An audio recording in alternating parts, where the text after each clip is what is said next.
The night had already claimed the sky by the time Leo heard the key in the lock. He didn't move from his spot on the balcony, letting the cool Northern California air bite at his skin through the thin fabric of his jacket. He was crouched on the cold tile, a cigarette held loosely between his long fingers, its ember a tiny, pulsing star in the gloom. The breeze rustled the collar of his jacket, exposing the pale, slender column of his neck. There was a fragility to him in that moment, a sense that a strong gust could carry him away into the sprawling darkness of the city below. The sliding glass door behind him opened and closed. He didn't need to turn to know Ethan had found him, acknowledging his presence with a quiet murmur. He had been home for some time. The cigarette, more than half smoked, was extinguished with a decisive press into the ashtray. A familiar weight settled around him, Ethan's arms wrapping tight from behind, pulling his lean frame against a solid chest. The suddenness of the embrace sent a tremor through Leo. A pang, sharp and unexpected, pierced Ethan's composure as he held the younger man, feeling how slight and cold he was. Ethan's voice was muffled against his neck, asking if he had time the next day, a suggestion to go somewhere together. Leo thought for a moment before explaining that he couldn't. His college roommate, Alex, was sick and he'd promised to cover his tutoring session at a local center. A denial. Ethan's arms only tightened in response, a silent protest. After a long moment, a soft sound of agreement was the only reply. The chill clinging to Leo's clothes seeped through to Ethan's suit, a physical manifestation of the distance that had grown between them. Without a word, Ethan swept him up, a surprising display of strength. He nudged the balcony door shut with his foot and carried Leo into the unlit bedroom, placing him gently on the neatly made bed before sitting on the edge beside him. The room was immaculate, sterile in the moonlight filtering through the blinds, much like Leo himself, controlled, distant, and unyielding. Leo shifted on the mattress, a faint frown creasing his brow as he told Ethan to go change his clothes. Ethan didn't move. Silence stretched between them, thick with unspoken history. Their story began during Leo's sophomore year.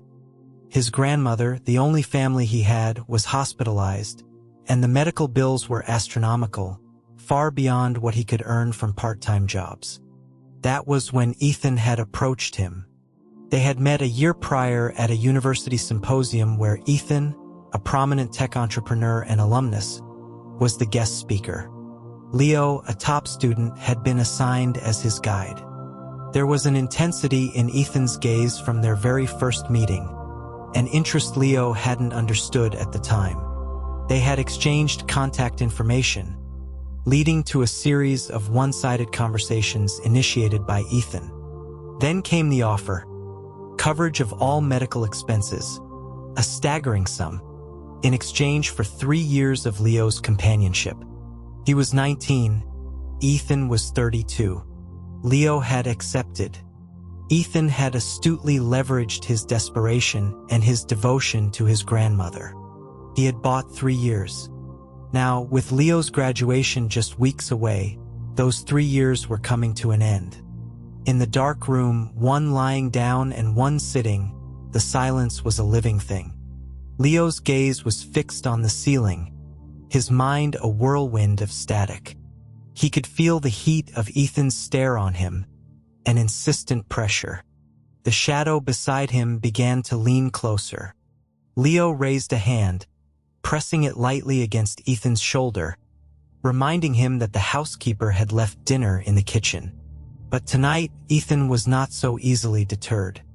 He captured Leo's hand, his fingers lacing through Leo's, and lowered his head, his lips finding Leo's in the dark with unerring accuracy.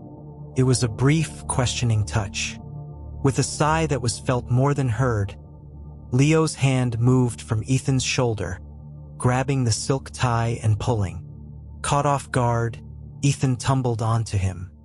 Leo felt a sharp jolt as bone met bone, a grimace flickering across his face. Their breaths mingled in the small space between them.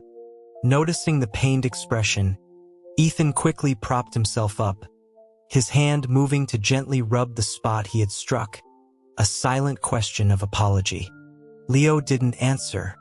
Instead, the hand on Ethan's shoulder tightened, and with a surprising surge of strength, he reversed their positions. Now underneath him, Ethan's breathing grew shallow. In the darkness, his eyes held a liquid sheen. On an impulse Leo didn't understand, he leaned down and pressed a soft kiss to Ethan's eyelid. Ethan's lashes fluttered against his lips. The tender touch seemed to magnify in the darkness, a strange, disarming intimacy that sent a jolt through Ethan's system. It was a moment so gentle it created the illusion of love. Leo's thumb brushed against the corner of Ethan's eye for a moment before he pulled back, his fingers slightly damp. He then slipped off the bed. He stated he was going to eat and left the room. Ethan slowly sat up, watching the silhouette disappear before covering his eyes with a hand, a bitter smile twisting his lips. The days bled into June. After that night, they saw little of each other. Leo was consumed by final projects and graduation preparations. Ethan, for his part, was supposedly buried in work, often staying out all night. Leo found a strange relief in the solitude. But on the rare nights Ethan did return, a desperate, frenzied energy consumed him, their encounters lasting until the early hours of the morning. With the end of their contract so near, Leo allowed it a final concession. He had a plan. After graduation, he would leave the city and return to Omaha, to his grandmother. Whatever feelings he had developed for Ethan were secondary to that duty. He had no grand ambitions beyond a stable job and a quiet life by her side. For several days, Ethan didn't come home at all. Leo glanced at the calendar on his phone. Fewer than 2 weeks remained until he was gone. One evening, after having dinner with Alex, he returned to the apartment around 10. The space was dark and still.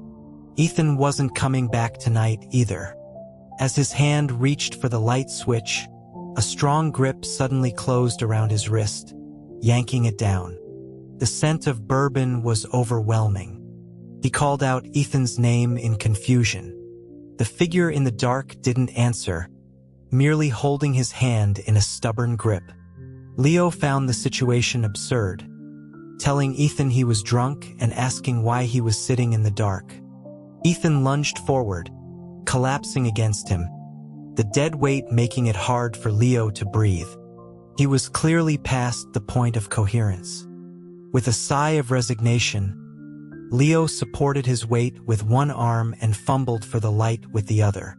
The moment the room was flooded with light, Ethan buried his face, still clinging to him. Leo managed to maneuver him onto the sofa and turned to get him some water, but was stopped by Ethan's hand shooting out to grab his arm. "Don't go." Leo spoke softly, promising he was just getting a drink of water. The usually taciturn man was even more silent when drunk, communicating only through the unyielding pressure of his grip. Leo relented, sitting beside him on the sofa, assuring him he wasn't leaving and asking him to let go. The hand trembled, then finally released its hold. Ethan's voice was a low murmur.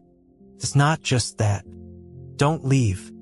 The plea confused Leo, whose own mind was slightly fuzzy from the wine he'd had with Alex. Ethan shifted the subject, his head still bowed, as he asked if Leo had ever, even for a moment, liked him. The question hung in the air, heavy and pathetic. Leo looked at the water glass on the coffee table, its surface still. An honest answer would be a cruelty. A lie would be a weakness. He chose cruelty. No.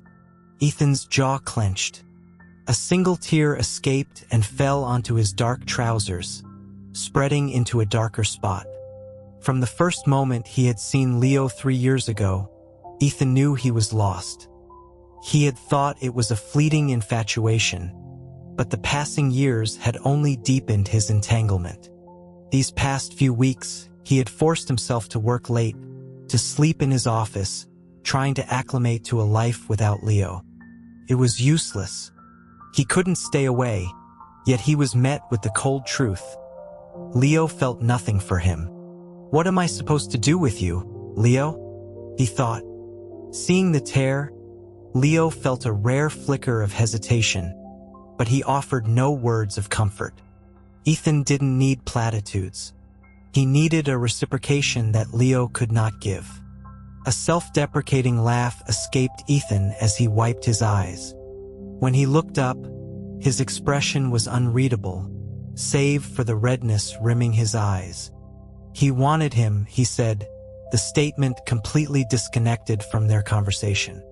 Leo's brow furrowed. He told Ethan to wait until morning, that he'd had too much to drink and needed to sleep.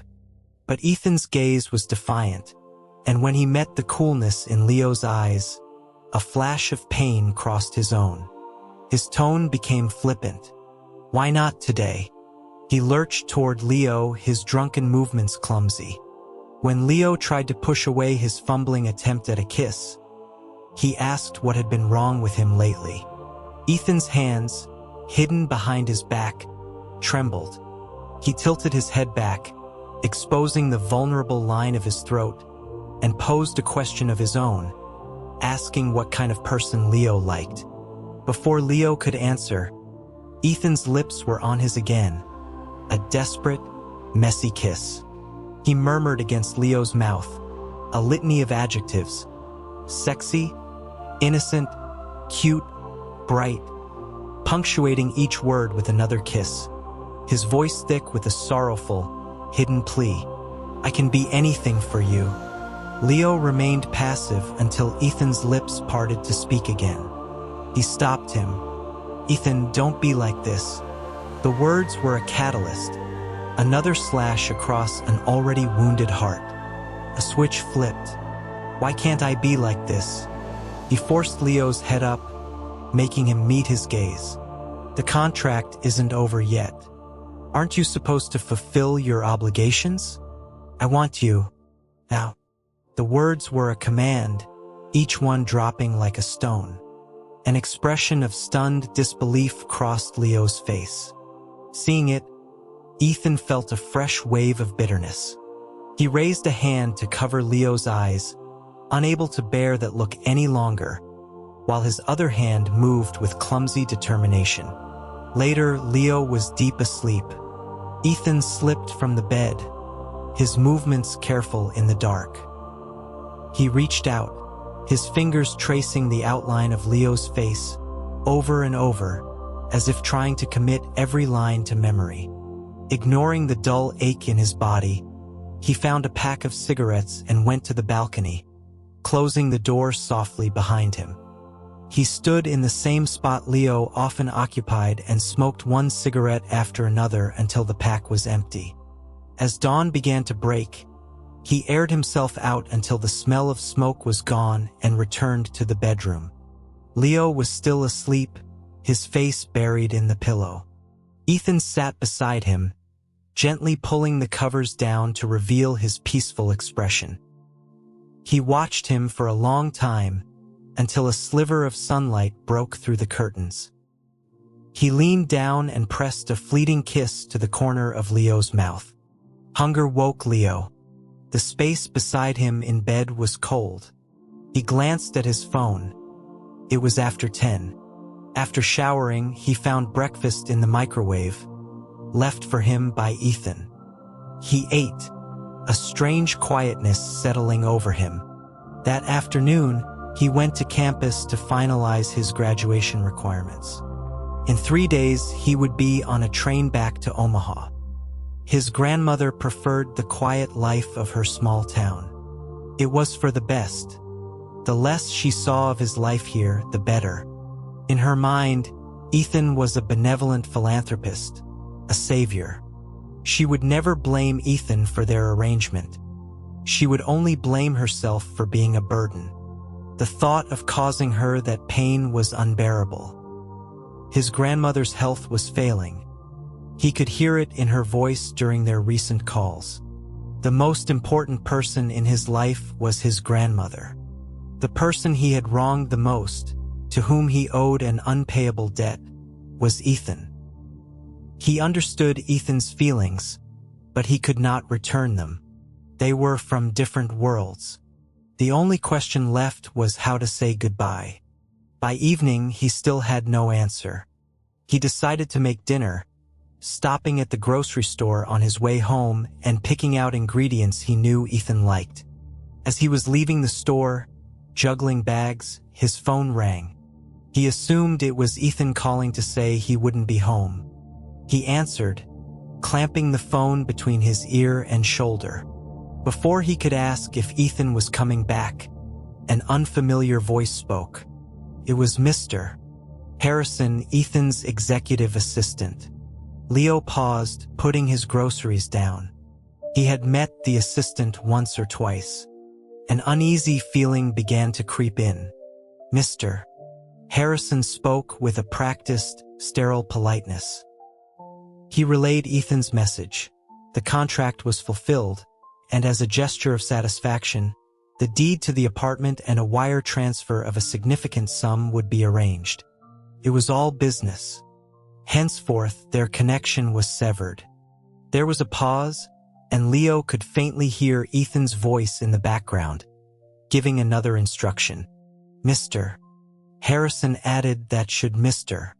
Leo ever find himself in difficulty, he could still reach out to Mr. Chin. The formality was chilling. Ethan was right there, yet he chose to end things through a proxy. It saved Leo the trouble of figuring out how to say goodbye, but the method left a sour taste. He calmly stated that he would not accept the apartment or the money. He already owed Ethan too much. He informed the assistant that he was leaving the city in 3 days and would not be back. After a brief, awkward exchange, the call ended. Back in his apartment, Leo had no appetite. He put the groceries away and sat on the sofa, staring into space. The ashtray on the balcony, which he cleaned daily, was overflowing with cigarette butts. Ethan's work. He had no real addiction. This was the result of a mind on fire. Leo picked up the ashtray, emptied it, and for a moment, considered lighting a cigarette of his own, but put the pack away. Just as Ethan had intended, he made no further contact. 3 days passed in silence.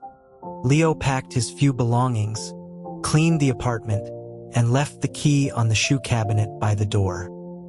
He walked away without looking back, afraid that a single glance would shatter his resolve. He never saw the familiar black sedan that followed his taxi all the way to the train station, a silent, heartbroken figure seated inside. 2 years passed. The bustling anonymity of the city had a way of washing away the past. Leo had returned to Omaha and secured a position at a respectable local firm. His talent and work ethic had seen him rise from an intern to a department director. His grandmother had passed away 6 months prior, leaving him truly alone in the world. His life in California felt like a distant dream. A playful tug on his sleeve brought him back to the present. Melanie, the daughter of his company's CEO, pouted at him. He gently extricated his arm, realizing he had zoned out again. He apologized, blaming a poor night's sleep. She waved it off, leaning in conspiratorially to ask what he was always thinking about. He deflected, changing the subject back to the dresses she was trying to choose between for her birthday party. He pointed to one, and her face lit up. She declared that for once, their tastes aligned, and went to pay. Melanie was 20, a sophomore in college, full of life. She had been infatuated with him since they first met, but her advances were never overt, so Leo could only politely decline her invitations. This time, For her birthday, he had relented and agreed to help her pick out a dress. As they walked to the underground parking garage, she commented that whoever ended up with him would be incredibly lucky. He gave a non-committal smile. He had never had a girlfriend. A benefactor, perhaps, but not a boyfriend. And she was wrong. He had not been particularly good to Ethan. Not in any way that mattered. In the garage, he told her to wait while he got the car. A man in a tailored suit walked past, his frame unervingly familiar.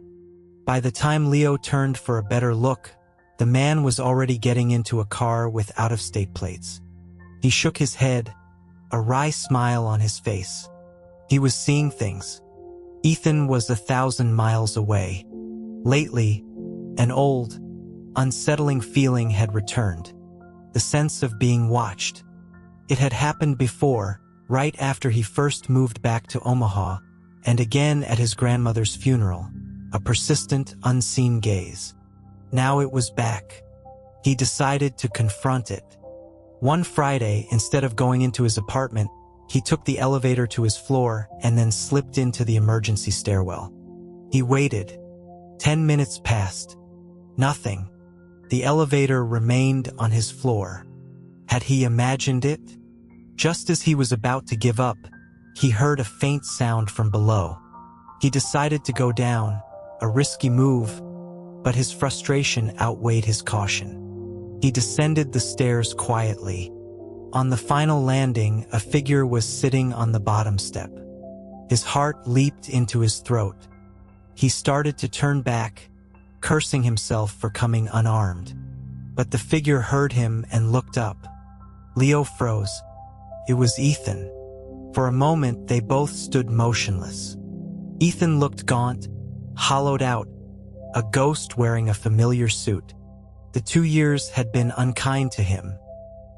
He looked panicked, ready to flee, but his feet seemed rooted to the spot. Leo slowly descended the last few steps until he was standing in front of him, his face an impassive mask.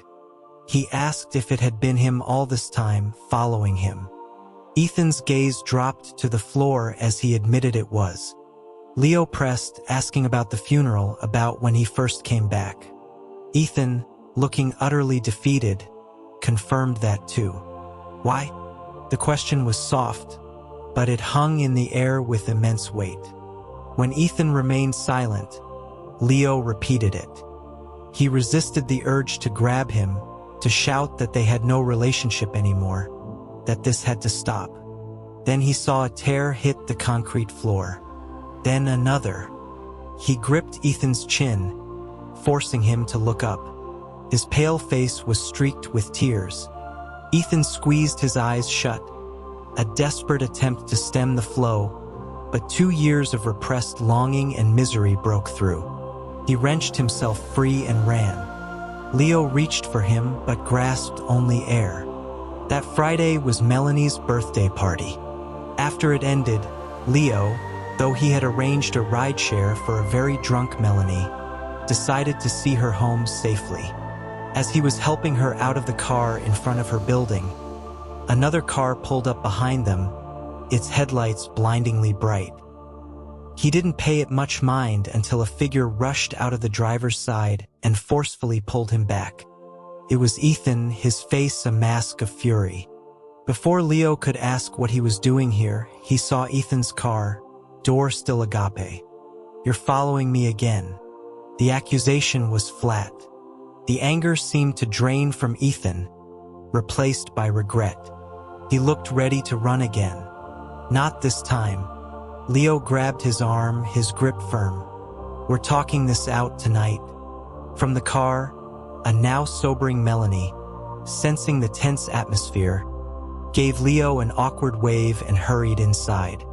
Leo watched her go before turning his attention back to the man he was holding.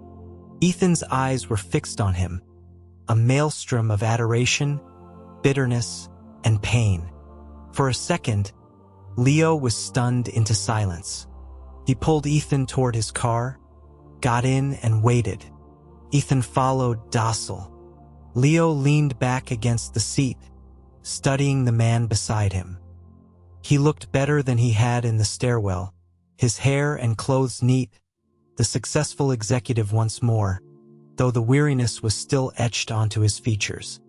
He asked Ethan why he wasn't upstairs with her. The question was nonsensical. With whom? Then he realized Ethan meant Melanie.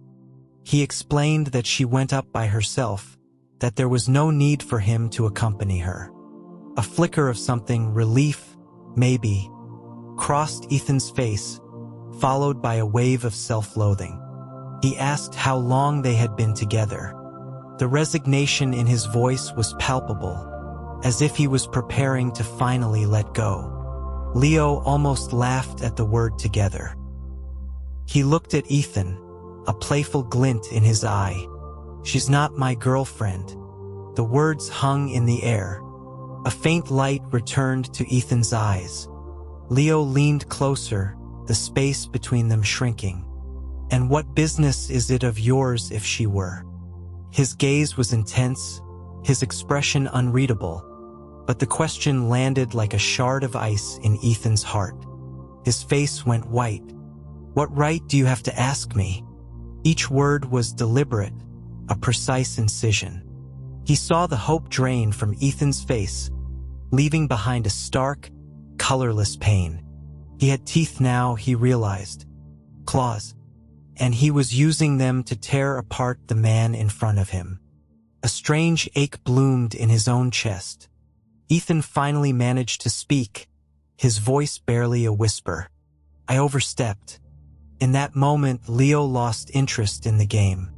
He leaned back, turning to look out the window. He felt a tentative touch on his hand, which was resting on his knee.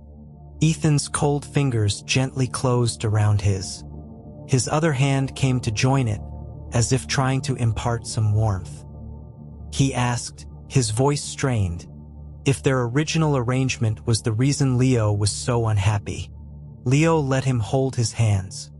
He turned back from the window and explained that Melanie was not his girlfriend. That he didn't have a girlfriend. A genuine smile, the first Leo had seen in years, finally broke through the gloom on Ethan's face. He patted Leo's hand reassuringly. "That's enough. I know. I'm happy." It was late. Ethan drove him home, navigating the streets of Omaha with a familiarity that was unsettling. When they arrived, Ethan walked him to his door and was about to head back to the elevator. Leo leaned against the wall, watching him. Just as the elevator doors opened, he spoke. "It's late. You can stay here tonight." He saw the flicker of joy in Ethan's eyes, quickly followed by hesitation. Ethan demurred, saying his hotel was nearby. Leo ignored him, unlocked his door, and walked inside. "I have something to talk to you about." That was enough. Ethan followed him in. After changing his clothes, Leo returned to the living room to find Ethan perched stiffly on the edge of a chair. The sight was absurd. This was a man who commanded boardrooms, who navigated high-stakes deals with unshakable confidence. Yet in Leo's small apartment, he looked timid and lost. A new thought, a new possibility, began to form in Leo's mind. He pulled up another chair, sitting directly in front of him. He asked him directly, "Do you love me?" Ethan's face flushed, but he didn't hesitate. "Yes." He kept his head down, speaking to the floor. "You kept asking why I followed you. You already know the answer. It's because I love you. That's why I lost my composure when I saw you with her. I was terrified, jealous, desperate. But when you told me she wasn't your girlfriend, I was overjoyed. I saw you when your grandmother passed. It broke my heart to see you in so much pain, but I stayed away, because you were right. I had no standing. But you have to know, Leo, I love you more than anyone." It was the most Leo had ever heard him say at one time. His gaze softened. When Ethan finally fell silent, He leaned forward and kissed him. Ethan was shocked at first, then melted into it, his body relaxing, accepting. When they broke apart, both slightly breathless, Leo tilted Ethan's chin up, a faint smile playing on his lips as he watched the blush spread across his face. He could give him a reason, he said casually, a reason to have the right to question him in the future. Ethan froze, his entire body trembling. Disbelief and elation warred on his face. He sounded choked up as he asked Leo to say it again. Leo's smile widened. He leaned in, his lips brushing against Ethan's ear. Of course. My boyfriend. A week later, Ethan was still convinced he was dreaming. He handled his company's affairs remotely from Omaha, refusing to be more than a few feet away from Leo if he could help it. He drove him to work, picked him up, they shopped for groceries, they cooked, they watched movies. He was happier than he had ever been. But a deep-seated insecurity began to fester. He was so much older. Would Leo still want him when he was old and gray? His anxiety came to a head when he cut his hand while peeling an apple. The cut was minor, but Leo's face hardened. He retrieved the first aid kit in silence, applying a bandage without a single word. The cold shoulder was more than Ethan could bear. He tried to placate him with a kiss, apologizing for his carelessness. Leo looked at him, his eyes sharp. You haven't been yourself lately. Ethan tried to blame it on work stress, but Leo saw right through the lie. As Leo started to get up, Ethan grabbed his hand in a panic, admitting there was something on his mind. He confessed his fear about their 13-year age difference, that he was 37 now and would soon be 40. Too old for his beautiful Leo. Leo was silent for a moment. I don't care about that. Ethan managed a weak smile, agreeing that Leo was the best person in the world to him. As he turned to get something from the kitchen, Leo pulled him back. Look at me. You don't know, and you're not happy. Ethan didn't know what to say. He didn't want to burden Leo with his anxieties. But Leo spoke first, his tone serious. I met you when I was at my lowest point. You helped me. I was grateful, and the image of you was etched into my mind even then. When you were younger, I was drawn to you. As you get older, I will admire you. My feelings for you won't change with time or appearance. Or do you think I'm that shallow? He stepped closer, looking directly into Ethan's eyes. Last time, I only asked if you loved me. This time, I'm telling you. I also love a man named Ethan Chun. My grandmother is gone. I'm alone now. Mr. Chun, would you be willing to help me one more time? Ethan's world, which had been gray with doubt, exploded into color. He pulled Leo into a tight embrace, his heart aching with love and relief. Leo, don't say that. You have me. I'll always be with you. I won't think such foolish thoughts again.